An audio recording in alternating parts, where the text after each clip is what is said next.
গতকালকে ডোয়ারপাড়া মন্দির চুরি হয়েছে। আজকে আমাদের কর্মকার বাড়িতে 4টা মন্দির চুরি হয়েছে। চুরি হয়ে আপনার পুজোর যত সরঞ্জামই ছিল সবকিছু নিয়ে গেছে। আমি যখন সকালবেলা ঘুমোতে দিয়ে মন্দিরে প্রণাম করতে পর্দাটা জাগাইছি, তখন আমি মার দিক যখন তাকাইছি তখন দেখতেছি যে মার কানেরটা নাই। ভালো করে পর্দা জাগে দিই, আমার ঠাকুরের সিংহাসনে শয়ন দেয়া, আমার গোপাল শয়ন দেয়া, আমার রাধাকৃষ্ণ শয়ন দেয়া, আমার গীতার শয়ন দেয়া, আর ওই মনসা মঙ্গলে কিছুই নাই।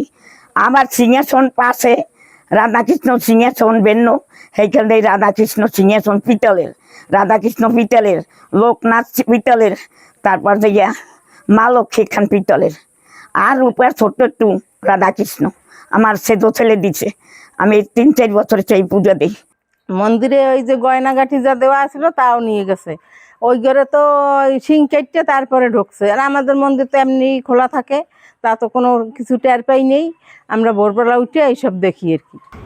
কাঁসার থালা, গ্লাস, কলস এবং অন্যান্য প্রায় 40 থেকে 50 হাজার টাকার সরঞ্জাম ওখান থেকে চুরি হয়ে যায়। আমরা হতভম্ব হয়ে যাই। ওখানকার আমাদের বাড়ির যারা বয়োজ্যেষ্ঠ আছেন এবং অন্যান্য সবাই এটা নিয়ে অত্যন্ত আতঙ্কে বিরাজ করছে এবং তারা খুব ভয়ের শঙ্কিত হয়েছে।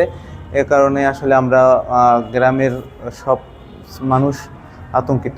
গতকালকে ডোয়ারপাড়া মন্দির চুরি হয়েছে। আজকে আমাদের কর্মকার বাড়িতে 4টা মন্দির চুরি হয়েছে।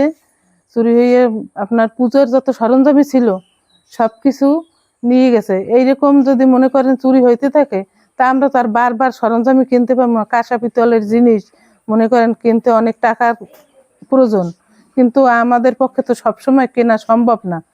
কিন্তু এই চুরিটা যাতে বন্ধ হয় আমরা সরকারের দ্বারা বিনীত অনুরোধ করি যে আমরা হিন্দু সম্প্রদায়ের উপর এত অত্যাচার আমরা আর সহ্য করতে পারতাছি না।